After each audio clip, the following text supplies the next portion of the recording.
Hola, muy buenas tardes a todos. Feliz de participar en este último webinar, el número 10. Y hoy día me encuentro con alguien muy especial, con Federico. De ahí le voy a dar la palabra. Bueno, para nosotros como Melón Hormigones, hemos, como ustedes vieron en el video, desarrollado distintos proyectos en que en ellos hemos tenido desafíos en cuanto a producto, trabajabilidad, condiciones de terreno, como el Casino de Viña, Estadio Nacional. Tenemos bastantes proyectos en donde el producto en sí ha tenido un requerimiento.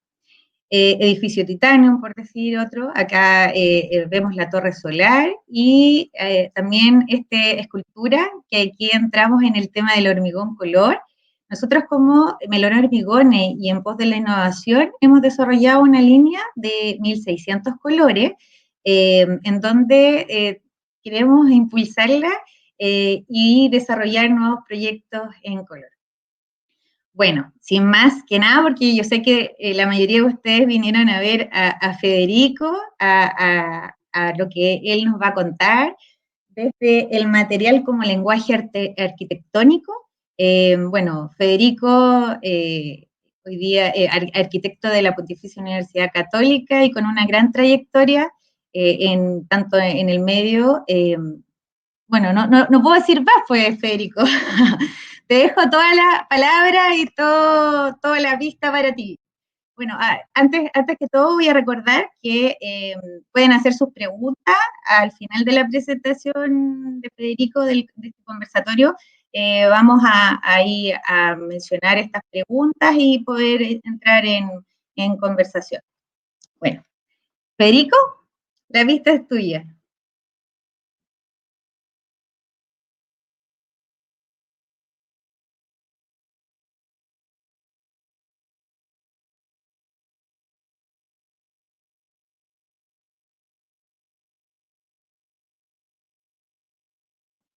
Arriba, en encendida. Eso, Listo, perfecto. ahí está. Perdonen, por favor, había cortado el micrófono. No meter bulla mientras estaba el video y mientras hablabas tú, así que se me quedó. Ese es el problema de ser viejo, uno se enreda entero. Gracias, Marjorie, por la presentación. Muchas gracias. Es verdad, soy arquitecto de la Universidad Católica, eso es verdad. Y el resto es más bien una serie de circunstancias, pero no nos vamos a poner a hablar porque está lleno de arquitectos buenos, entonces sería muy malo decir que yo soy un gran arquitecto. Yo no soy un gran arquitecto. Yo en el fondo lo que he hecho es dedicarme más bien a la disciplina arquitectónica, a diferencia de la profesión. Hay excelentes profesionales, hay arquitectos fenomenales. Y la verdad es que cuando hablamos al principio con el equipo de Melón de qué hacer, nos dimos muchas vueltas para entender por dónde abordábamos el problema. Y a mí me pareció que era interesante hablar de varias cosas, entre ellas, por supuesto, el vínculo que hay de la arquitectura con la materia, con el material como tal, y también, por supuesto, del color como un elemento relevante en la arquitectura a lo largo de la historia. Lo primero es entender que la arquitectura es una disciplina curiosa. La disciplina arquitectónica lo que pretende es entender de alguna manera cómo construir un lugar en el mundo para el hombre. Eso me parece fenomenal, porque pareciera que el hombre existe desde la arquitectura, ¿no? No existe antes de la arquitectura. Y esto alguien podría decir, oye, pero eso es un chauvinismo brutal, ¿no? ¿Cómo te vayas a poner a decir eso? No, es verdad. La arquitectura es de alguna manera la que inaugura la posibilidad del hombre de habitar sobre la tierra, al menos como nos conocemos hoy día nosotros. Antes de eso, la arquitectura, el hombre era un bicho que estaba ahí en la vastedad, como diríamos José Ricardo Morales, ¿no? En la arquitectónica. Era un bicho que estaba en la vastedad, en una especie de descampado absoluto, donde no había medida. Y pareciera que este dispositivo llamado arquitectura es el que le permite por primera vez liberarse de las vicisitudes, de los riesgos, de los peligros de la naturaleza. Y una vez que se libera de esos riesgos, de esos peligros, de esas vicisitudes, tal cual, pareciera que ocurre algo bastante mágico. podemos empezar a vacar gradualmente hacia nosotros mismos. Podemos empezar de a poquitito a tener tiempo. Mira qué maravilla, porque es fenómena la expresión tener tiempo, porque ¿cómo se tiene el tiempo? Bueno, la arquitectura nos permite tener ese tiempo, hacernos de ese tiempo para incluso perderlo, por supuesto, vacando hacia nosotros mismos. Miren, ahí empieza este juego. Entonces, esta arquitectura que surge como un dispositivo que nos separa de alguna manera de la naturaleza, y cuando digo nos separa, no lo digo de una manera o con una connotación negativa, lo digo positivamente, ¿no? Fíjate, Marjorie, perdón, me gustaría que incluso la gente tuviese la oportunidad de interrumpirme mientras estoy hablando. Me encantaría que si la gente tiene una pregunta que surge en el momento, yo no tengo ni un problema. A mí me encanta que me interrumpan. ¿Te fijas? Así que lo aclaro, digamos, por si acaso. Sí, bueno, lo que podemos hacer es que si quieren hacer una pregunta, lo escriben y yo le habilito el chat y el audio. ¿Te parece? Fenómeno, claro, porque así se produce una cierta interacción. A mí me encantaría tener esta pantalla llena de caritas, ¿cierto? No sé si se puede, para ver las caras de la gente, para comunicarme con ellos. Sería maravilloso, no sé si se puede, lo pregunto. Pero ¿sí? Bueno, entonces, esto que estoy diciendo es muy general, y claro, y este dispositivo que nos permite de alguna manera separarnos de los riesgos, de los peligros de la naturaleza, trae consigo palabras que son clave, ¿no? Por de pronto, la protección, el protectum, mira qué maravilla, el protectum, que es estar de alguna manera bajo techo, ¿no? Tectum, por supuesto, techo, tejado, tejas, por supuesto, y todas provienen de la misma familia, pero empieza a pasar algo curioso, cuando uno dice tejado, pero también uno puede decir tejido, ¿no? Y entonces son palabras que son parientes cercanas.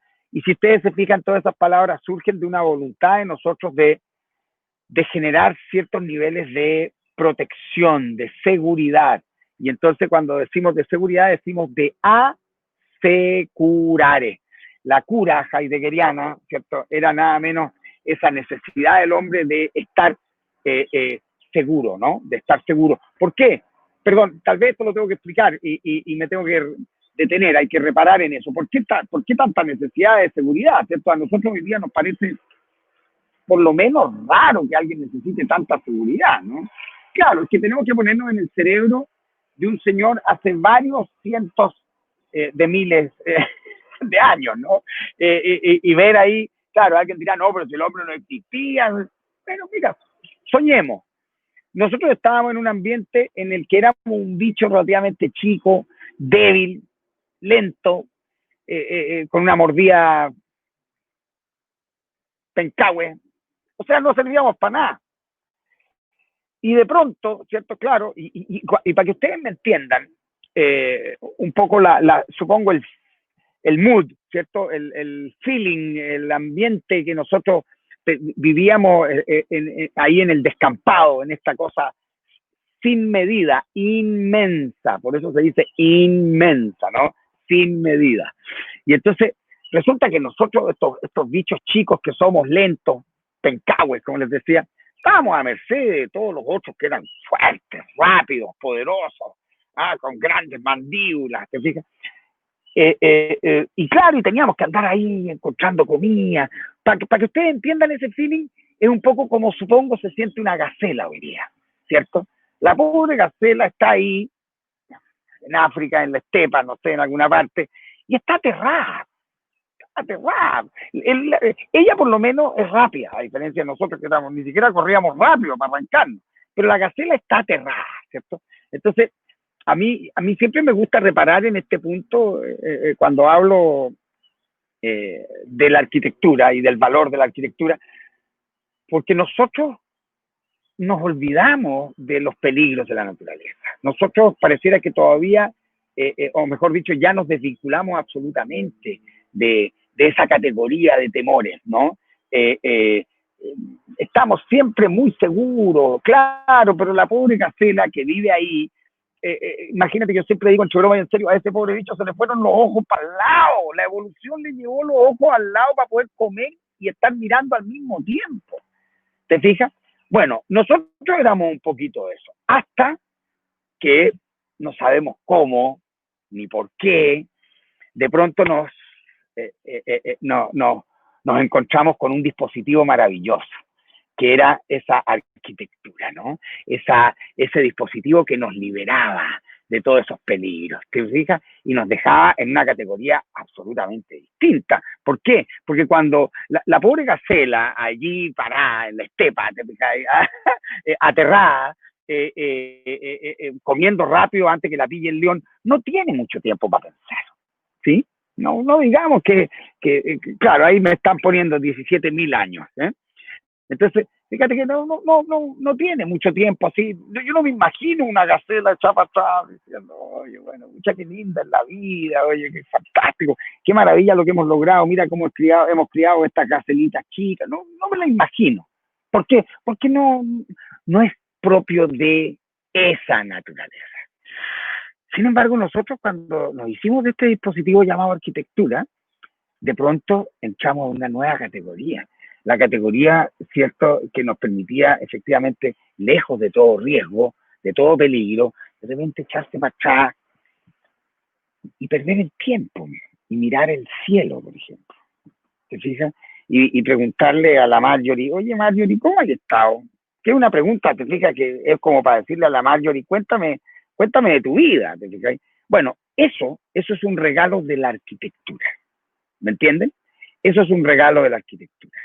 Y esa arquitectura, por supuesto, tiene muchas fases, muchas etapas. Yo tendría que estar hasta como las 4:30 de la mañana hablándoles de cosas distintas, pero me interesa que primero nos sensibilicemos respecto de este regalo que nos hace la arquitectura. Que hoy día pareciera que lo damos por hecho, lo damos por descontado, ¿cierto? Pero no es así. Nosotros hoy día, claro, estamos en una especie de actitud súper poderosa, pero no es tan así, aun cuando la arquitectura nos otorga una seguridad y nos asegura, que ahí es donde viene la segunda paradoja, ¿cierto? El fenómeno. ¿Por qué digo que es una paradoja? El asegurare, porque nosotros decimos asegurado, estoy asegurado, ¿cierto? Ya, con la arquitectura. Fíjate que es curioso, porque la palabra es en realidad algo que está seguro. Ok, yo podría sentirme seguro, pero fíjate que más allá de estar seguro, yo lo que valoro es el estar asegurado.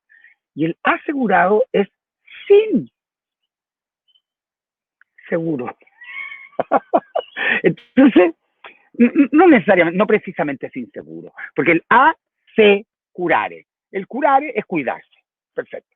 Se curare es cuidarse, yo me cuido. Pero cuando yo digo asegurare, es un modo de decir quedar, ¿cierto? Sin cuidado, o sea, poder descuidarme. Mira lo que está diciendo.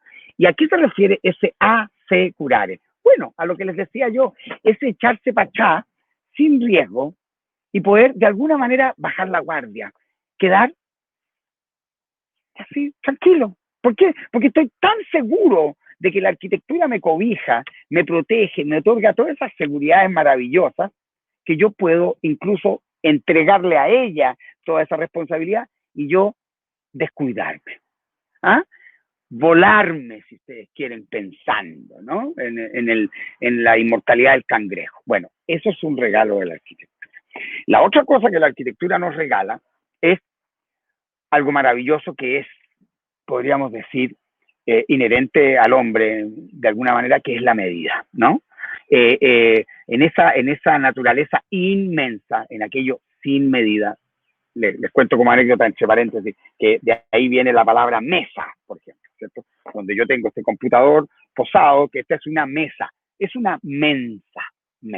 ¿Por qué mensa? Porque está medida, limitada. Cuando algo es inmenso, no tiene medida. Perfecto. Los mexicanos, de hecho, para decirle a alguien, oye, no seas ilimitado, ¿cómo le dicen? No seas menso. Perfecto. No seas medido. Perfecto. Entonces, nosotros durábamos viviendo en un mundo donde no teníamos medida, estábamos ante la vastedad, ante lo inmenso. Y de pronto la arquitectura nos regala la medida. ¿Por qué es tan importante para nosotros la medida? Porque no tenemos otra manera de acceder a las cosas sino a partir de, voy a ponerme difícil, de una palabra mágica que se llama análisis. Y el análisis es el analío. ¿Qué es lo que es el analío? Yo desato, es decir, desmenuzo, separo en partes. Y entonces yo no tengo otra manera de entrar en el mundo, en eso inmenso, sino desde las partes. O sea, tengo que racionalizarlo. Pero ahí donde viene el segundo juego, porque uno dice racionalizarlo y podría haber entendido dos cosas. Una, la ración, que es un pedazo, porque cuando a ti te dan una comida, te dan una ración de comida, ¿cierto? Pero por otro lado, la razón. Claro, por eso es que uno raciona las cosas. Cuando las raciona, lo que está diciendo es que está haciendo un juego entre el medir y el poder pensar respecto de aquello medido. Mira qué maravilla. Y entonces de ahí que toda la arquitectura desde tiempos antiguos se obsesiona, podríamos decir, con las proporciones. Claro, porque las porciones eran la clave. ¿Cómo yo hago para que esta fachada, cierto, sea capaz de ser leída? Porque acuérdate que antes, además, era muy habitual que la mayor cantidad de gente no era lectora, no podían, no sabían leer. Entonces, ¿cómo yo les contaba un cuento? Bueno, lo hacía a través de una fachada de una catedral, fíjate, mira qué maravilla. Ahí estaba escrito de alguna manera una historia.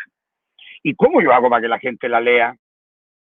Bueno, le voy poniendo porciones, podríamos decir, casi y capítulos para que los pueda leer.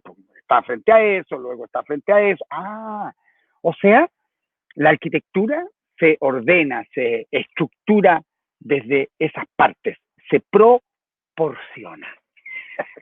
Es maravilloso.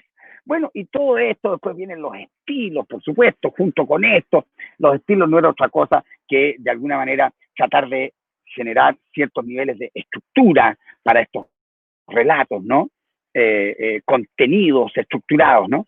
Y claro, y uno podría hablar mucho rato de los estilos, hay muchos muy distintos, pero todos esos estilos eran de alguna manera pertenecían a un tipo de gente, ¿no? Claro, los nobles, los príncipes, los reyes, los burgueses, el poder eclesiástico, los militares, todos aquellos que tenían, pero la gente normal, el ciudadano de a pie, ese hombre nuevo que surge a partir de la revolución industrial, no tenía imagen en el mundo. O sea, cuando yo quería o necesitaba hacerle la casa a un rey, no había más o menos ninguna duda, ¿cierto? ¿Cómo hacérsela? ¿Cómo le hacemos la casa al rey? Bueno, está claro, un palacio. ¿Y cómo le hacemos la casa al general? Bueno, fuerte, el regimiento, no sé. Y al obispo, bueno, ahí está, ¿eh? Pero al obrero, ¿cómo le hacíamos la casa? Bueno, y entonces ese proceso, que es muy bonito, porque estoy tratando de adelantarme en el tiempo, ¿no? Porque imagínate que todavía no he empezado la charla, date cuenta. Yo estoy en la previa todavía. Estoy tratando de generar un suelo desde el que podamos conversar. Entonces, ¿cómo lo hacemos? Claro, este hombre nuevo, y fíjate que todo eso surge en la literatura moderna, es muy bonito, que se habla con mucha habitualidad del hombre nuevo. Entonces yo decía, ¿a qué se referirán con este hombre nuevo? Yo leía libros de arquitectura en la universidad, leía a Le Corbusier cuando las catedrales eran blancas, mira qué maravilla, ¿eh? Un libro precioso, y se hablaba del hombre nuevo. ¿A qué se referirán? Bueno, que era nuevo, no existía antes. El proletario, el obrero, no existía antes. O sea, de hecho, antes no existía ni siquiera el concepto de trabajo, estoy hablando del año 1000. Y gradualmente empieza a incorporarse esta idea, y claro, y surge lo que hoy día llamamos una clase media, es decir, la posibilidad de todos nosotros de poder trabajar y vivir de nuestro trabajo. Antes no necesariamente uno era posesión de alguien, era un siervo de un gran señor. No, hoy día no. Hoy día tenemos un trabajo, podemos desarrollar un oficio, una profesión, te fijas, ganarnos la vida. Entonces de pronto empezamos a incorporarnos al mundo, la clase media, ¿no? Pero el problema era que llegaba el momento de, bueno, oye, hay harta gente, hay harta clase media ya en el siglo XVIII, ya empieza a aparecer con fuerza, se empiezan a aparecer los ismos, mira qué impresionante, y de pronto ya en el siglo XIX había mucha gente de clase media, pero no había imagen en el mundo para esa clase media. Fíjate, entonces, oye, hagámosle una casa a un obrero, ¿cómo se la hacemos? Hagámosle un palacio, pero chiquitito. No, no se puede. ¿Cómo le damos el palacio chiquitito? Si el obrero no es un príncipe chiquitito, es un obrero. Y ahí empieza a surgir una idea loca, maravillosa, muy revolucionaria, que es lo que termina por dar origen a la arquitectura moderna y más bien a la cosmovisión moderna, ¿no? Porque es mucho más que la arquitectura. Y que es todo un pensamiento, una vanguardia, ¿sí? Que lo que pretende es darle imagen en el mundo a este hombre nuevo. ¿Y por qué? Porque por eso es modernus, es el modo de lo nuevo. Mira qué maravilla. ¿Por qué estoy contando esto? Porque yo estoy haciendo una charla aquí en un sitio de gente que se dedica, ¿cierto?, al cemento, al hormigón, que cae. Yo no podría decir, bueno, pero este señor está hablando unas cosas, pero por allá en el tiempo. Sí, lo que pasa es que yo necesitaba llegar de alguna manera a aterrizar en esta cosmovisión moderna y darles un poquitito de herramientas, por lo menos, tal vez ustedes las tenían ya y yo estoy escapando fuera del tiesto, de cómo entender cómo ocurrió esta historia. Lo que ocurre es que con la revolución industrial empiezan a surgir una serie de transformaciones profundísimas en el mundo, por supuesto, lo que estoy diciendo en orden social, por supuesto, pero también político, sin duda, tecnológico, claro que sí, material, bueno, ¿para qué decir? Porque uno podría decir, bueno, pues si el cemento existe, desde casi siempre, sí, claro, pero el hormigón armado no existe desde hace siempre, ¿no? El hormigón armado es un invento relativamente nuevo, ¿no?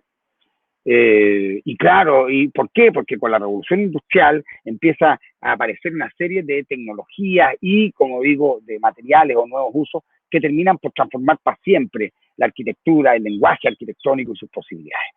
Y surge entonces, junto con eso, esta necesidad también de dar imagen en el mundo. Esta arquitectura moderna surge de alguna manera de ese proceso, ¿no?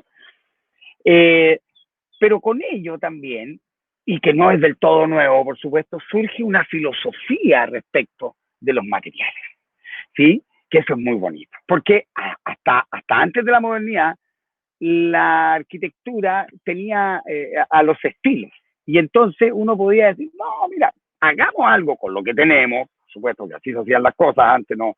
Cuando la gente dice, la casa chilena, mira qué maravilla, pues era lo que tenían, ¿no? ¿Con qué hacía una casa en el año 1532 en Santiago? O no sé, ¿ah?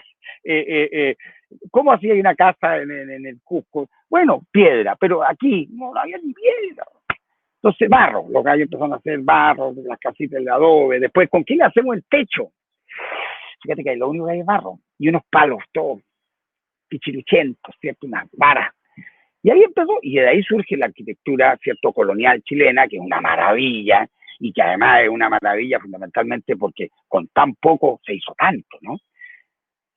Pero de pronto en la revolución industrial empiezan a aparecer el acero, empiezan a aparecer tecnologías para el hormigón, y de pronto estas cosas se empiezan a juntar entre ellas y empieza a aparecer un lenguaje. Y como digo, no solo un lenguaje, sino una filosofía de los materiales.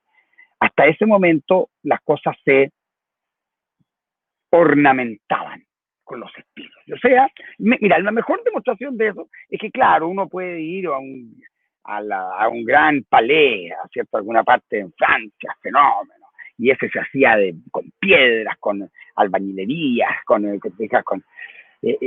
fantástico. Pero de pronto, ¿ustedes saben de qué está construido, por ejemplo, el Palacio Vergara en Viña? Que en rigor lo mostramos en City Tour la semana pasada. Bueno, esta semana está ahí. Y claro, y es precioso, es una especie de villa veneciana, ¿no? Maravillosa, con todos los elementos estilísticos que corresponden. Pero claro, pero la primera sorpresa es que venía un sismo y la pobre villa veneciana se iba al suelo entera. ¿Por qué? Porque es de madera. Es de madera.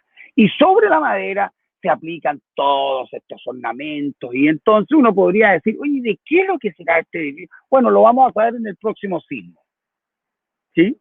Ahí vamos a saber la verdad de la milanesa. ¿Por qué? Porque cuando venga el próximo sismo, que por lo demás es muy inteligente que ese palacio haya sido de madera, entre otras cosas, porque es lo que hace que todavía esté en pie. Si fuese de albañilería, seguramente estaría en el suelo, porque la albañilería no tiene capacidad de resistir esfuerzos dinámicos, ¿cierto? A no ser de que esté amarrada y complementada con elementos de hormigón armado. Entonces, pero él se sacude y deja todo en el suelo.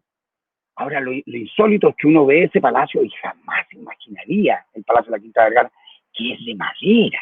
Es una especie de, permítanme, no quiero ofender a nadie, es una suerte de torta de novia decorada de una manera maravillosa.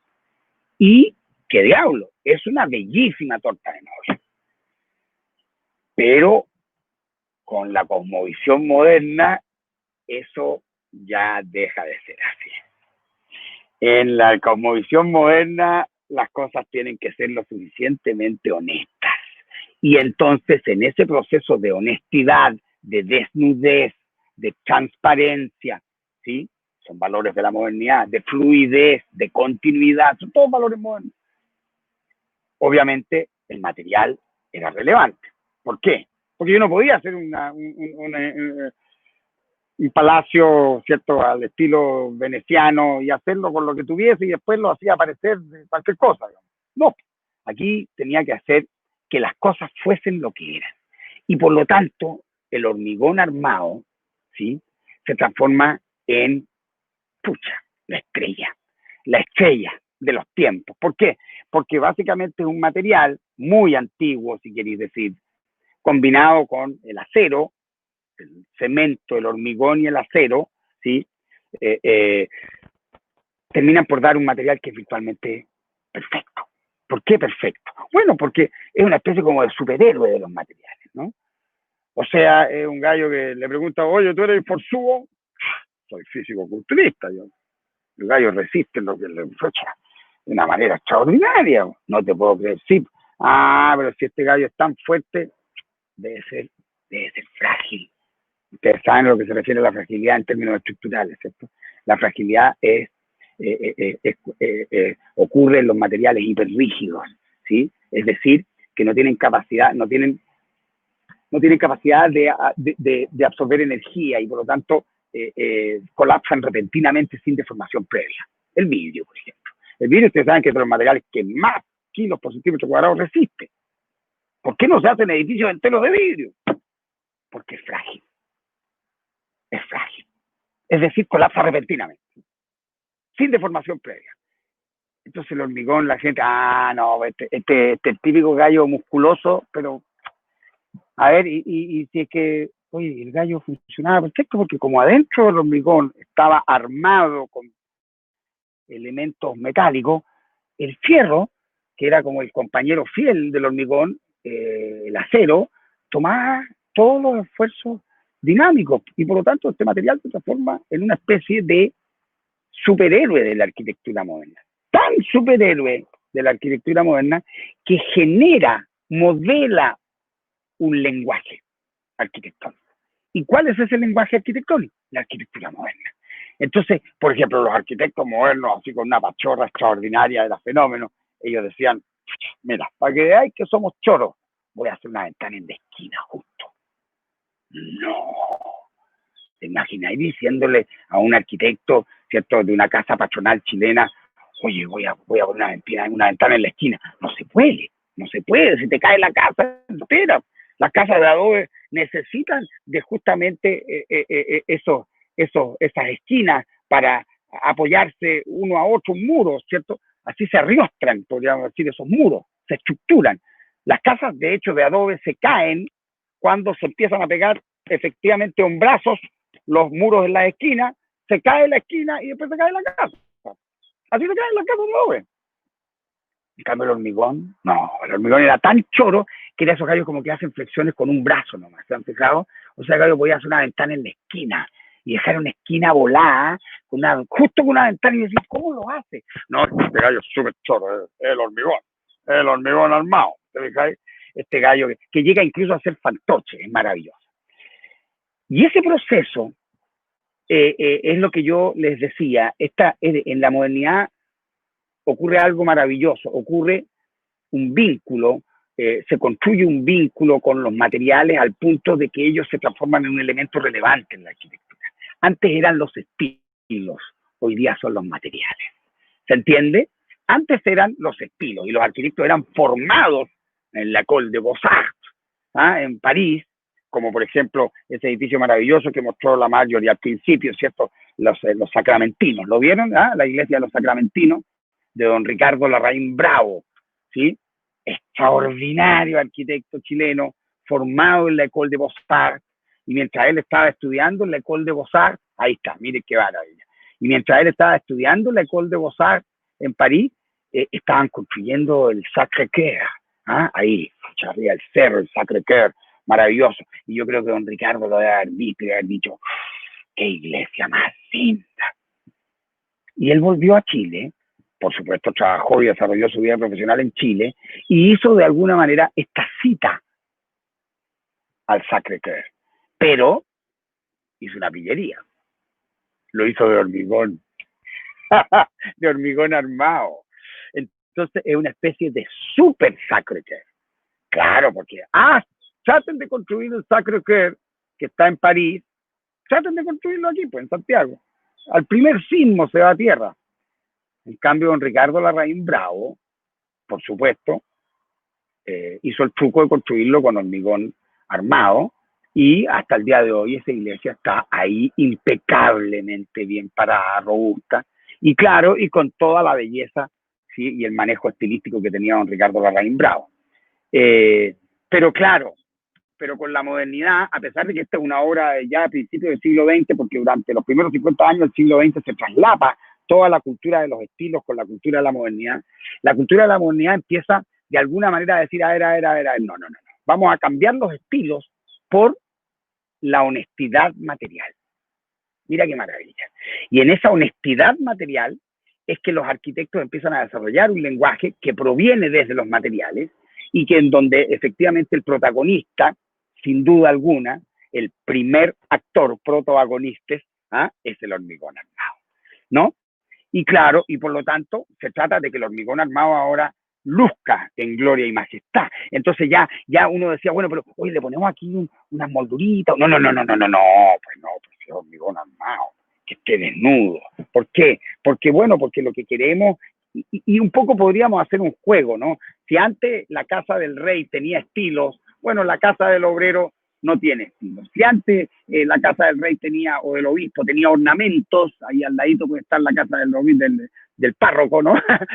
Bueno, la casa del obrero carece de todo ornamento, está allí en una dimensión absolutamente honesta, ¿no? Y aparece esta idea de los materiales, y claro, entonces los arquitectos somos formados en la valoración de los materiales, entonces gozamos con un hormigón a la vista, ¿no?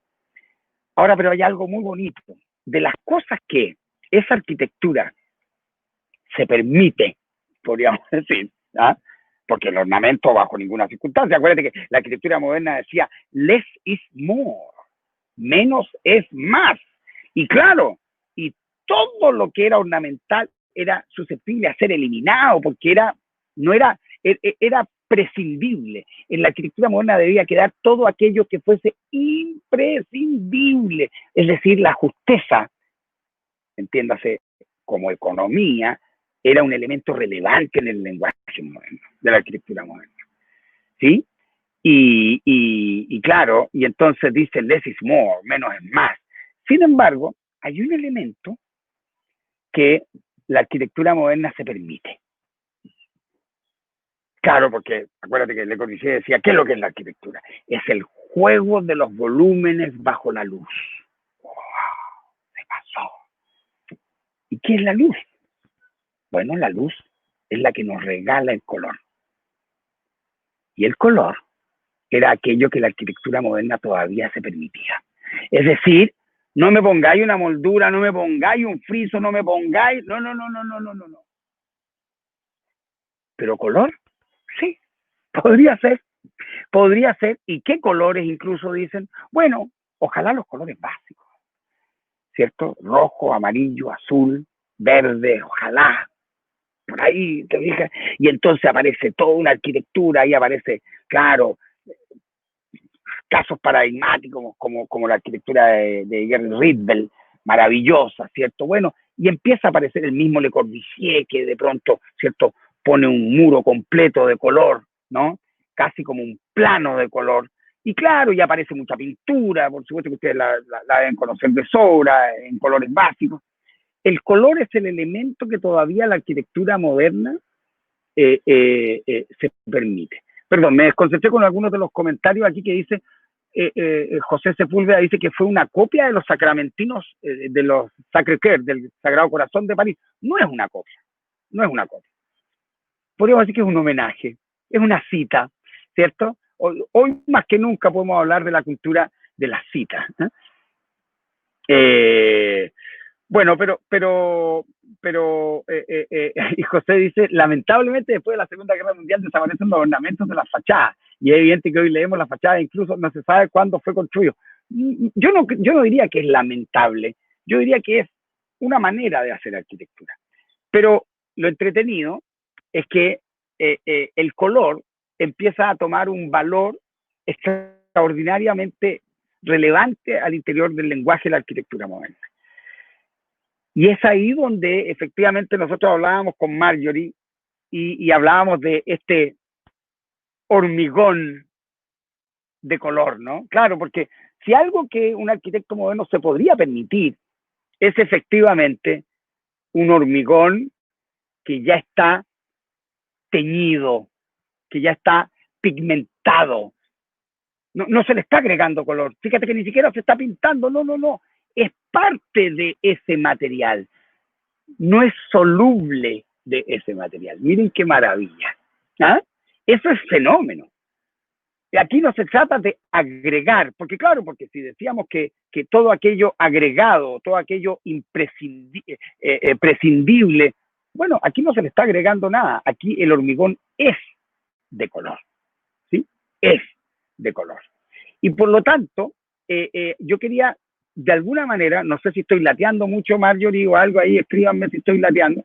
Yo lo que quería contarles es cómo esta arquitectura moderna, para ir cerrando un poco, ¿no? Porque tampoco se trata de latearlo hasta mucho rato más, aunque yo por mí estaría hasta tarde, pero ir entendiendo que la arquitectura moderna, a diferencia de esas otras arquitecturas que todas son, fíjate que todas son fantásticas, a propósito de José Sepúlveda, la arquitectura no es soluble del tiempo.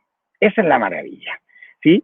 Entonces, cuando decimos, lamentablemente, hoy día los edificios ya no tienen... No. La arquitectura no es soluble del tiempo. ¿A qué me refiero con eso? La arquitectura como disciplina, ¿sí?, como obra, no es soluble del tiempo. La arquitectura está profundamente ligada, ¿sí?, al tiempo. Y cuando yo digo al tiempo, no me refiero al tiempo, a este tiempo. No. Yo me refiero a la disponibilidad material, tecnológica y constructiva de un determinado tiempo, a una suerte de identidad temporal. Y esa identidad temporal no es soluble, ¿sí?, de la tecnología, ¿sí? Y por lo tanto, toda arquitectura podría de alguna manera darnos cuenta, contarnos una historia de qué era lo que estaba ocurriendo en el mundo en ese minuto. Por ejemplo, la arquitectura, lo primero que dice es, yo diría que hay tres elementos. ¿Qué es? ¿Dónde es? ¿Y cómo es? Y en ese cómo, porque el qué es, no cabe duda, el ser casa, por ejemplo, el ser palacio, el ser iglesia, es fenómeno. ¿Te has fijado que uno va por la calle y nos dice, oye, mira, hay una iglesia? ¿Y cómo sabéis que una iglesia es eso y no es un matadero? ¿Cómo sabéis? No, porque estoy viéndolo. Bueno, porque la arquitectura es un lenguaje.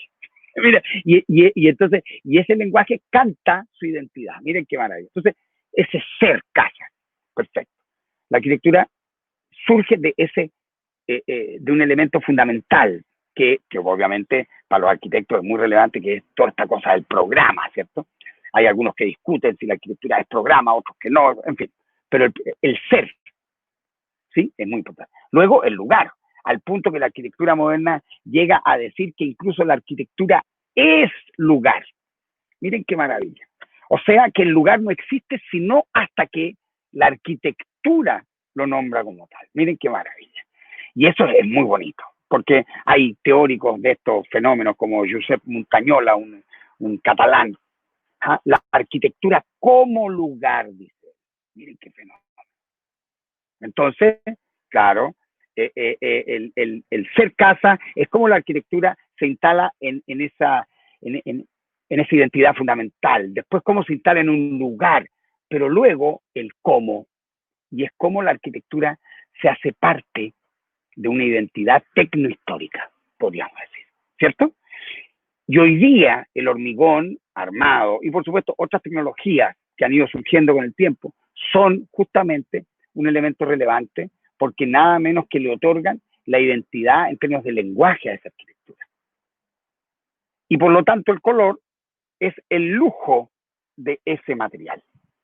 ¿Se entiende? Entonces, así como yo le decía a la Marjorie, nosotros los arquitectos estamos medio rayados a veces, entonces gozamos, por ejemplo, con un moldaje que deja impresa en el hormigón, ¿cierto? La veta de la madera, y la gente dice, oye, pero si aquí podríamos hacer un moldaje metálico, hombre, ¿para qué? No, porque es mucho más bonito, ¿cierto? Que nosotros primero gocemos de esas porciones, y como tal, proporciones, ya tan inherentes a la arquitectura, disponiendo una serie de piezas de madera de una determinada medida, le dejamos una cantera, ¿cierto? Una canterita para que efectivamente se arme una línea, pucha, y gozamos. Ahora, si eso puede ser color rojo, ocre, un azul piedra, es decir, es un lujo, ¿te fijas? Y de ahí surge. Entonces, la arquitectura, ¿qué es? ¿Dónde es? ¿Y cómo es? Y en el cómo, el material es extraordinariamente relevante. ¿Por qué? Porque los materiales tienen su propia identidad. ¿Ah? Yo siempre le decía a mis estudiantes, no existen malos materiales, existen solo diseñadores insensibles. Claro, no hay materiales malos. Uno podría decir que el papel es un mal material, no. Lo que pasa es que puede haber gente que no se ha sensibilizado lo suficiente respecto del papel, pero un señor que hace origami con el papel, uno podría decir que el papel es malo, no, es el mejor material que hay. Por lo tanto, el arquitecto y el diseñador más bien deberían operar desde el material, ¿no? Y como tal, desde sus virtudes y defectos incluso, porque sus virtudes y sus defectos son propiamente los potenciales de ese material. ¿Se entiende? ¿A qué me refiero con esto? Yo siempre lo cuento con mi bastón. Cuando los bastones buenos, los bastones buenos son flexibles, fíjate. Entonces uno podría decir, oh, eso es súper penca el bastón, mira cómo se flecta. No, pues, es un buen bastón. Los bastones buenos se tienen que flectar. Los bastones duros, rígidos, te echan a perder los codos. Fíjate. Por lo tanto, la flexibilidad puede ser una virtud o puede ser un defecto, pero lo que sí es evidente es que es un potencial. Por lo tanto, los materiales forman parte de un lenguaje inherente a la arquitectura, ¿sí? Y cuando esa arquitectura, sí, se constituye desde el material, obviamente el material debería ser aquel que le otorga nuevas posibilidades. Entonces, yo en honor a la Marjorie que me decía, lo que me importa es que tú digas para qué sirven nuestros productos. Lo que yo creo que debo decir es que en rigor esos productos, ese hormigón pigmentado, lo que hace es otorgarle más y mejores posibilidades a ese lenguaje específico que tú estás desarrollando en tu obra. De eso se trata. Entonces, hagamos preguntas ahora, pues Marjorie, porque si no yo podría estar hablando hasta mañana. Usted me dice. Pero feliz, porque mira, aquí estamos con una cantidad de preguntas y respuestas, pero ni te explico. Te la leo para que vayamos conversando. Usted manda. Buenísimo. Dice María Jesús, pregunta, hola, me gustaría preguntar acerca del impacto ambiental del hormigón, que según algunos estudios es el material de mayor emisión del CO2. ¿Para dónde va la arquitectura del futuro con respecto a este material? Ya, mire, efectivamente, los procesos, diría yo, de construcción en general son muy complejos. El proceso de construcción es muy complejo. Y tú ves cómo se ha ido avanzando de manera exponencial, porque ustedes no se logran imaginar, yo creo, lo contaminante que era una obra en el año 1900 versus lo que es hoy día. Y afortunadamente hoy día tú ves cómo ya han surgido una serie de mecanismos, ¿cierto? Y certificaciones como la LEED, por ejemplo, entre otras, que te permiten justamente medir, controlar y mejorar esos procesos. Yo diría que son todas cosas que van avanzando y mejorando, pero no tengo una respuesta concreta cuando yo te digo, oye, pero ¿cómo lo hacemos? Sí, si es que tú te pones a pensar, cualquier proceso de transformación del medio ambiente, ¿sí? Es muy delicado. Y por lo tanto, y más aún cuando estamos hablando de la arquitectura. Acuérdate que la arquitectura uno podría decir que incluso la arquitectura es una especie de sobrenaturaleza. Ya decíamos al principio, la arquitectura es nada menos aquella que nos rescató las vicisitudes de la naturaleza. Por lo tanto, de alguna manera, la arquitectura como tal es una suerte de objeción a la naturaleza, ¿sí? Hay quienes por ahí le llaman la superobjeción. Mira qué increíble. Y ojo, y creo que tengo que reparar en esta palabra de objeción, porque objeción, no sé, uno la ha escuchado en los juicios, ¿cierto? En las películas, que dice, objeción, ¿cierto? ¿Qué está diciendo el señor? Cuando un abogado dice objeción, se opone. ¿Sí? Claro, la objeción es efectivamente oponerse a algo. Entonces la arquitectura se opone a aquello sin medida de la naturaleza. Y entonces llega aquí a construir una sobrenaturaleza desde, ¿cierto?, lo medido. Y por lo tanto, de eso se trata, ¿te fijas? Es muy complejo.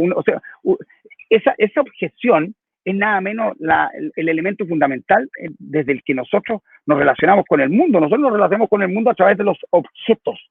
Por ejemplo, mira, aquí estaba tomándome un café. Este es un objeto, ¿cierto? Claro. ¿Qué es lo que es un objeto?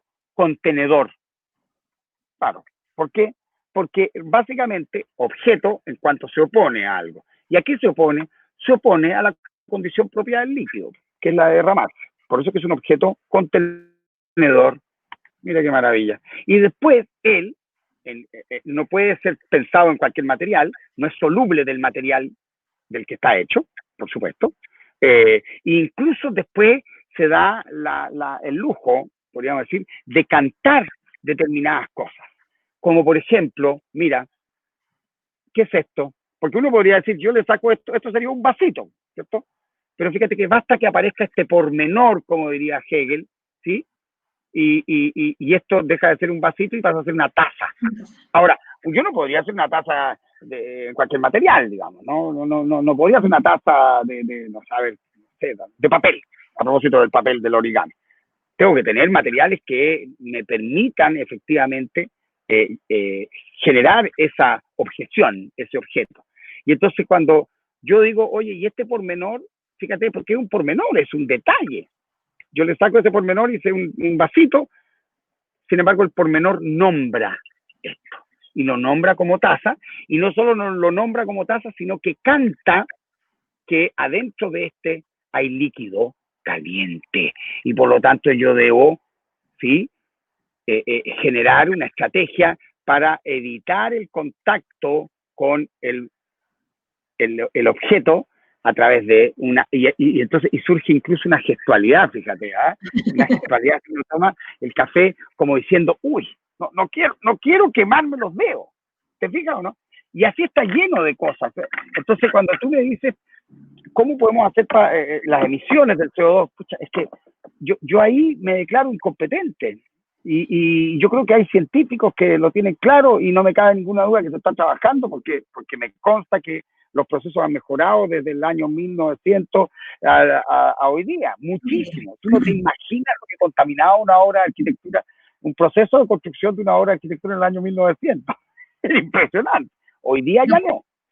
¿Ah? Bueno, ahí te puedo complementar que nosotros usamos puzolanas que en general reducen este efecto de emisiones, así que se está contribuyendo y se están estudiando normas para incluir áridos reciclados. Entonces, en ese tema se está avanzando y como tú dices, en general se está mejorando la forma de construir. Perfecto. Tenemos otra pregunta, aquí don Hernán, le aprovecho de mandar saludos, dice, ¿forma o color o forma y color? Forma o color. Claro, o forma y color. Forma o color. O ambas, separado o ambas. Estoy pensando, ¿y podría el color no estar vinculado a la forma? ¿Cómo? Yo diría los dos, porque por el full color. El color no es soluble de la materia. Y la materia no es soluble de la forma. No sé si me entiendes. O sea, materia sin forma no existe. No que yo sepa, al menos. Claro, tal vez. Y por lo tanto, si el color es materia y la materia es forma, no es soluble, digamos. O sea, yo siempre debo pensar color, materia y forma, digamos. No puedo pensarlo por separado. ¿Me identifican? No puedo. No se me ocurre, al menos. No se me ocurre. Puedo ser yo muy limitado, tal vez. Y le tenemos otra pregunta de Gonzalo Peña que dice, buenas tardes, una consulta, Federico, yo vivo en la ciudad de San Felipe, que se presenta como una conurbación con la ciudad de los Andes. ¿Sí? ¿Qué opinión tiene al respecto? ¿Que se podrán crear ciertos master plan entre ciudades urbanas?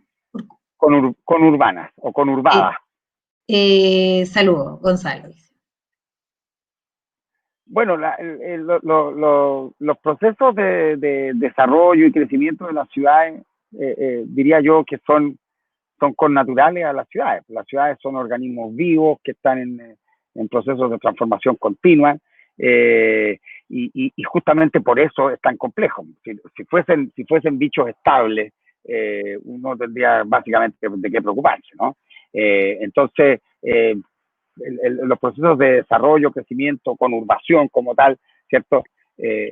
Bueno, los hemos vivido. Date cuenta, Santiago de Chile no estaba conurbado, digo, Santiago no estaba unido a Lo Barnechea, que era un pueblito cordillerano.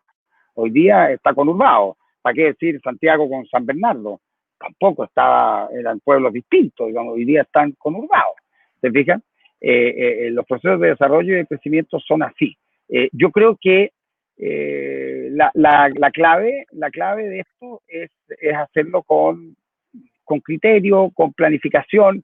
Si lo que fíjate que yo siendo bastante liberal en muchas cosas, cuando llego al territorio de la arquitectura y el urbanismo específicamente, dejo de serlo tanto.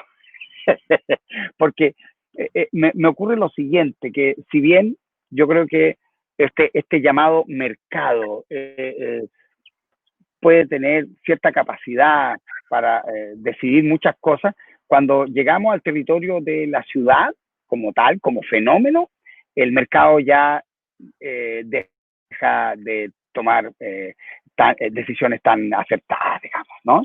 Entonces, a eso me refiero con que estos procesos de desarrollo, de crecimiento y de conurbación, como él dice, la conurbación, para que me entiendan, es cuando hay dos sistemas urbanos que se juntan, ¿no?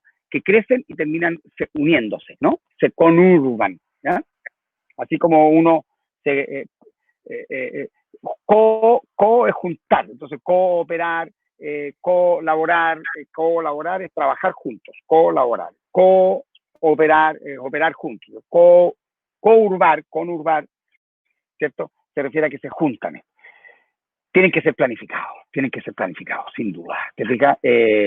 Parte de los problemas que tenemos en Santiago fueron básicamente porque el proceso de desarrollo, crecimiento explosivo, por lo demás, que tuvo Santiago, fue lamentablemente en un momento en que se pensó en que efectivamente el mercado era capaz de regular estos procesos de desarrollo y de crecimiento, entonces incluso se abolió el límite urbano y como tal la ciudad creció con sus propias leyes, podríamos decir, ¿no? Como si fuese un organismo vivo que toma decisiones, ¿no? ¿Ah?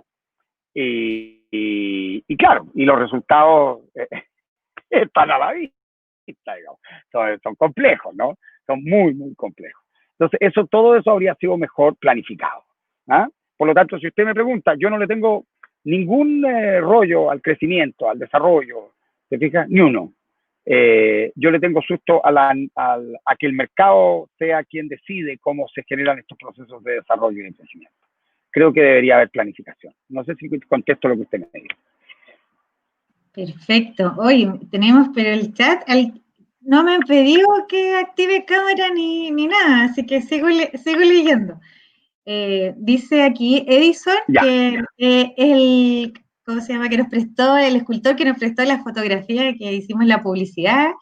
El hormigón de color gris dice es precioso, incluso si se usa un área especial. Es el escultor que hizo esa escultura bellísima. Sí, preciosa, que está en Calama, en arquitectura ahí en la entrada del aeropuerto de Calama. Dice, el hormigón... Maravillosa obra. Sí, el hormigón de colores gris... Yo al verla no pude dejar de pensar, perdón, me dijiste su nombre para hablarle con su nombre de pila. Edison. ¿Erickson? Edison, ¿sí? Edison.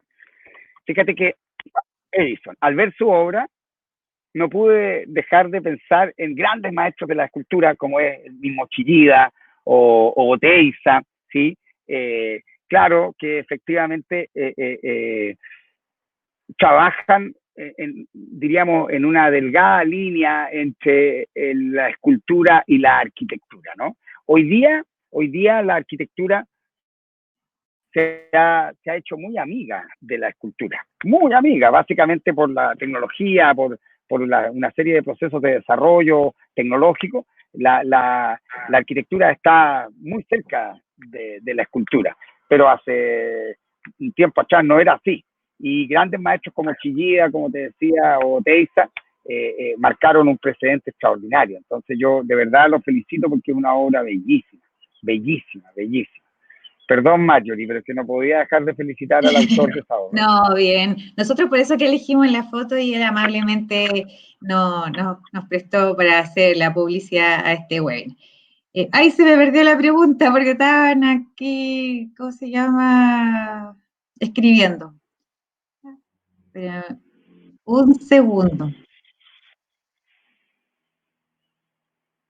Está aquí, pero con muchos comentarios, todo el mundo quiere opinar. ¿Y comentarios muy malos? No, todo muy bueno. Dice que está súper entretenido, en general muy interesante. Aquí estaban opinando antes del tema de 1800 también, algunos nombres de arquitectos. Oye, por mientras que buscáis la pregunta, ¿qué fenómeno esto de que podamos estar conectados, conversando, fíjate, cada uno, no sé dónde, en distintos lugares, algunos en su casa, otros en su trabajo, otros en, no sé, encuentro en distintas ciudades, yo esto lo encuentro fenómeno. Sí. Real. Maravilloso. Aquí la encontré. Dice, el pigmento en el hormigón es tan bello que se puede lograr tonos precisos y en una geografía o lugar. Cuando hicimos la escultura Trama del Tiempo, logramos hacer muchas pruebas de color con el laboratorio menor para que la obra tuviese el color preciso del Valle de la Luna de San Pedro de Atacama. Forma, color y fondo son un trío inseparable. ¡Wow! Extraordinario. O sea, es un comentario que reafirma lo que estamos hablando. Fenómeno. Así es. Fenómeno. Precioso. Mira, hay un señor que dice aquí, Jean-Pierre Sellery, dice, los hormigones vistos son bellos. ¿Ah? A propósito de Jean-Pierre Sellery, de béton brut, así le dicen los franceses al hormigón visto o a la vista, de béton brut. Pero cuesta mucho dejarlos perfectos. Recomiendo Kane Lasur para proteger el color y de los rayados. Mira, recomiendo un producto. Al final, bueno, que eso ha sido un proceso muy increíble de cómo los hormigones han evolucionado, los plastificantes. Antes de hacer un hormigón a la vista era muy difícil, y hoy día la tecnología que existe permite que los hormigones sean francamente súper fluidos, podríamos decir, donde ya cada día está más definido los rangos de vibrado. Antiguamente era todo así medio al tufo. Entonces, el oficio que había que tener para hacer unos muros de hormigón a la vista era extraordinario. Por eso que yo siempre le saco el sombrero a todos los grandes maestros modernos de la arquitectura, digamos, por allá entre los años 40, 30, 40, 50, 60, digamos, 70, donde no había tanta tecnología como hoy día y no se había metido tanta plata en la investigación de los hormigones. Entonces, eso de verdad es importante premiarlo. ¿Quieres un comentario malo? Don José Sepúlveda está francamente ya enojado conmigo. Yo no puedo decirle a don José que si me haga un comentario bueno o malo. Si usted lo quiere hacer malo, yo estaría casi de acuerdo con usted. No, que al contrario, él te pregunta si quieres algún comentario malo, porque aquí han habido puros comentarios buenos. No, excelente. No, por eso yo digo, no, sí. ¿Hay más preguntas, Marjorie? Sí, más que nada, los otros han sido comentarios mientras tú estabas conversando. Yo creo que ya, dice los bigotes. Los bigotes. Los bigotes, sí. Bueno, como última pregunta, dice: ¿el uso de color integral o hormigón pigmentado será sin duda un gran aporte que ayudará a reducir el efecto de isla calor? Se me fue por arriba. Isla calor, todos quieren preguntar ahora, espérame. Isla calor de la ciudad, además de dar valor estético a veredas, plazas, calles y otras obras públicas y privadas. Así es. ¿Cómo puedo...? Claro, yo creo que eso es importante. Es que en el fondo, mira qué bonito lo que dice Gastón Tisi, lo que hubiese hecho Luis Barragán, claro, o Legorreta, ¿no? ¿Te acuerdas que hablábamos de los mexicanos, Mario, el otro día? Barragán, Legorreta, que básicamente son arquitectos mexicanos, y que es muy bonito lo que ellos hicieron, porque ellos tomaron de alguna manera todos estos ideales de la arquitectura moderna y los reinterpretaron, ¿cierto?, en clave local, mexicana, ¿no? Y eso fue extraordinario, porque surgió una arquitectura, bueno, que de hecho nosotros hoy día conocemos como arquitectura mexicana, date cuenta, y que es una arquitectura, básicamente una arquitectura moderna, ¿sí?, pero con mucho color, y sobre todo con un toque un poquito que a mí me gusta mucho, una cosa como media cavernícola, ¿cierto? Que eso lo encuentro fenómeno. O sea, la arquitectura mexicana no pretendía esa limpieza, ¿cierto?, de la obra alemana, ¿no? Sino que más bien era casi como, era como si hubiese invitado a los picapiedras un poco al proyecto, ¿no? Entonces eso me gusta mucho. Claro, Barragán yo creo que habría gozado, Legorreta, date cuenta cómo habría gozado con estos hormigones pigmentados. ¡Uf! Se habrían hecho el pino. Sí, totalmente. Solucionado la vida y de estar pintando, sí. Mira, ahí Sebastián Pazzi me está tirando un centro, pero así... Esa pregunta está hardcore metal punk.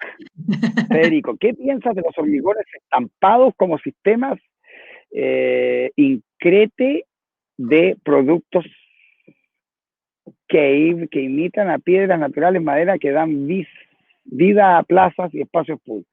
¿Estás seguro, Sebastián, que quiere escuchar mi respuesta? ¿Está absolutamente seguro? Yo creo que mejor que no, ¿cierto? No, mira, yo, Sebastián, a mí me gusta, a mí me parece que yo fui formado en una escuela moderna. Y todos mis profesores, diría yo, que fueron excelentes profesores y nos formaron de manera muy dogmática, tal vez, no sé si tal vez, totalmente así. Y claro, y por lo tanto, en ese sentido nosotros somos un poquito, si querís, fanáticos de de la arquitectura moderna y de sus valores como tal. Y entonces, cuando la arquitectura moderna plantea esta honestidad material, obviamente, si tú me preguntas si me gustan los hormigones estampados, yo no tengo problema con los hormigones estampados. Lo que no me gustaría es que la madera quiera ser piedra y el hormigón quiera ser una cuncuna y mi bicicleta quiera ser un paracaídas. Si las cosas son lo que son, ¿me entendí? Entonces me encantaría que se desarrollara toda una gama de productos de hormigones estampados que son fenomenales porque efectivamente hace aparecer la luz, ¿cierto?, en el estampado, pero que se hicieran con motivos geométricos, por ejemplo, y no intentando que el hormigón aparezca como si fuese otra cosa, porque el hormigón es el hormigón y es bellísimo como tal, ¿no? Y la madera es madera y es bellísima como tal también. Entonces, ¿para qué queremos tener? Mira, si esto es igual que si yo a usted le preguntara, se me fue la pregunta, ¿cómo se llama el señor? Que era muy buena el comentario. Pasi, está en publicada. Ya. Es como si yo a usted le preguntara si le gusta la ropa de D'Artagnan. Seguramente usted me va a decir que sí, ¿no? Yo el otro día le decía a la Marjorie, ¿a usted le gusta la ropa de las meninas de Velázquez? Preciosa. No existe, yo creo, una mujer que no se alucine con la ropa de las meninas de Velázquez, ¿cierto? Maravilloso. El punto es que si yo le preguntara, bueno, ¿y por qué no anda vestido de D'Artagnan? Iba a trabajar como D'Artagnan, o sea, en el metro ahí, con su sombrero, con plumas, con su florín. ¿Por qué no va vestido de D'Artagnan a trabajar con sus botas largas? ¿Por qué? Bueno, porque usted me diría, no, pues Federico, ¿cómo voy a andar disfrazado? Pues, bueno, usted me acaba de dar la respuesta. Esa es la respuesta. El hormigón es hormigón, la madera es madera, la piedra es piedra. Cada una de ellas tiene una dignidad material, tiene una naturaleza, de pronto, una naturaleza material y estructural. ¿Por qué habríamos de querer que las piedras sean madera y las maderas sean hormigones y los hormigones rojos? Las cosas son lo que son. Y entonces, claro, para ir a una fiesta de disfraces, pucha, la Marjorie se viste de las meninas, usted se viste de D'Artagnan y lo pasan el después, pero es un juego. Ya cuando hay que ir a la oficina el lunes a trabajar, ya uno vuelve a la ropa que le corresponde. Y cuando dice que le corresponde al tiempo que le tocó vivir, ¿no? Por eso que yo hablo de una identidad tecnohistórica, de una identidad, ¿cierto?, que te otorga el momento que te toca vivir, una suerte de zeitgeist, ¿cierto?, un espíritu de los tiempos, ¿no? Así es. Ve que contesté, Marjorie, y no ofendí a nadie, mayormente. Ahora, me parece que el gran desafío sería quién gana quien vive con toda una familia de estampados de hormigón, pero con motivos geométricos. Matáis. Sí, claro. Matáis. Melón, full color, geométricos.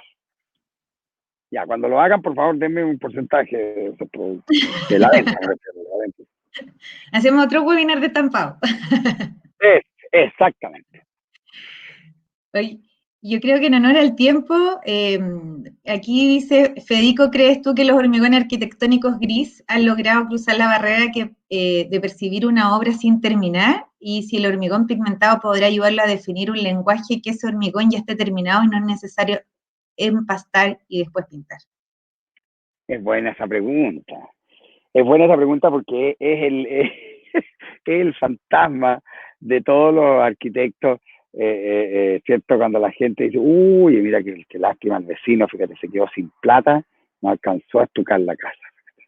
Y el pobre ha sido víctima de un arquitecto moderno, dogmático, podríamos decir, que claro, que quiso trabajar el hormigón para que quedara a la vista de color gris. Yo lo encuentro bellísimo el hormigón a la vista. Y por lo tanto, cuando usted me dice, ¿será que el color le aporta? Sí, podría ser, fíjate, podría ser, ¿por qué no? Pero yo creo que nosotros siempre tenemos que transitar hacia la valoración desde la cultura y no, mira, voy a dar una vuelta tan larga para responderte eso, pero el otro día yo discutía, ¿Se han fijado que cambiaron las patentes de los autos hace unos años atrás? ¿Se han fijado? La tipografía de las patentes cambió. ¿Se acuerdan o no? ¿Se han dado cuenta? Marjorie, ¿tú te has dado cuenta que la tipografía de las patentes, ¿cierto? Era una No. tipografía muy bonita, muy palo seco, bueno, entre paréntesis, diseñada por un arquitecto, ¿sí? Muy bonita, muy elegante. Pero claro, pero de repente de un día para otro yo veo aparecen unas patentes con unas letras todas así curcunchas, rarísimas, una tipografía lo más espantosa que hay. Entonces uno dice, bueno, ¿y qué pasó? No, lo que pasa es que las otras las clonaban. Y entonces lo que se hizo fue que se optó por poner una tipografía de seguridad. ¿Y qué es lo que es la tipografía de seguridad? Fíjate. La tipografía de seguridad es una antitipografía. Claro, ¿por qué? Porque no es una familia de letras, son todas distintas, entonces tú no puedes transformar la P en B larga, no puedes transformar la R en P o la P en R, no la puedes transformar. ¿Por qué? Porque la R es así y la P son letras mutantes, son como el jorobado Notre Dame. Y entonces yo decía, qué brutalidad. O sea, fíjate que entonces todos tenemos que pagar un precio, un costo estético por los delincuentes. No. O sea, si yo estuviese a cargo de eso, yo diría, no, pues habrá que perseguir a los delincuentes y evitar que roben autos y que clonen patentes. Pero la patente tiene que ser la patente más linda de todas las patentes de los autos. ¿Me entiendes a lo que voy? Entonces, cuando tú me dices, ¿será que esto va a cooperar en que la gente lo perciba como una obra más terminada? Pero si la gente lo percibe como una obra no terminada, quiere decir que la gente tiene que leer más nomás. Tiene que cultivarse más. Pero no podemos estar haciendo, porque si entramos en la dinámica de hacerle para que la gente, no, mira, si no lo entiende, estúdielo. Porque cuando lo estudie, le va a asignar el valor que corresponde al hormigón armado a la vista. Y usted va a dar cuenta que los grandes maestros modernos efectivamente desarrollaron un lenguaje con ese material y con esa manera de tratar ese material. Y desde ese momento, la casa de su vecino que usted creía que no estaba terminada porque le había faltado plata, se va a caer en la cuenta que es una gran obra de arquitectura. Y tal vez se va a transformar en un referente para usted. Pam, pam. Pucha, que la danza vuelta de medio. Pero están de acuerdo contigo. Aquí hay comentarios sobre todo, totalmente de acuerdo. Más peligroso, porque estamos de acuerdo. Por suerte, está de acuerdo conmigo, José, oye. Sí. Bueno, para ya cerrar, agradecemos a todos y en especial, bueno, a Federico que estuvo ahí, nos regaló una hora de su tiempo, regalar porque fue netamente cultura y eso es súper importante. Hoy día se agradece en general que los contenidos sean contenidos. Así que millón de gracias, Federico, por tu aporte a nuestra empresa y a todos los presentes acá que nos están escuchando. Bueno, para concluir, antes de cerrar, hay una encuesta. Marjorie, antes de cerrar, mira, don José, que sigue escribiéndome, dice, pero ¿cuándo hablamos de patrimonio? ¿Te fijas? Y yo creo que hemos hablado en todo momento de patrimonio, don José. En todo momento. Estamos hablando por de pronto de arquitectura moderna, estamos hablando de tecnología. El patrimonio no es lo antiguo. El patrimonio se construye día a día. Y cuando uno efectivamente desarrolla tecnología, que al final esa tecnología está al servicio de la consolidación de un lenguaje, pues bien, lo que se está haciendo es efectivamente es estar comprometidos con la construcción del patrimonio. El patrimonio se construye desde hoy. El patrimonio no es la arquitectura clásica, no es lo antiguo. No, señor, eso no tiene nada que ver. De hecho, yo he conocido obras que tienen a veces un año y ya son, sin duda alguna, parte de un sistema patrimonial. Sin duda. Así que ahí sí que yo tengo que decir, don José, ahí sí que no estamos de acuerdo. No, me parece que José aquí está diciendo que saludos desde París, nos están viendo desde allí, imagínate, como tú decías, desde todas partes. Sí, aquí nosotros hemos tenido en estos 10 webinars y cerramos con tremendo invitado, de todas Mira, partes, de bueno, todas partes, así que no, súper ¿no? contento. Tiene un pasado, dice, el patrimonio tiene un pasado. Fenómeno. Bueno, Extraordinario. millón de gracias, Federico. Fenómeno. Muchísimas gracias, Marjorie. Sí, muchísimas gracias a ustedes también. Eso, y esperamos tener algún desarrollo distinto para poder invitarte de nuevo a que conversemos en conjunto y estemos culturizándonos Encantado. cada vez más, ¿cierto?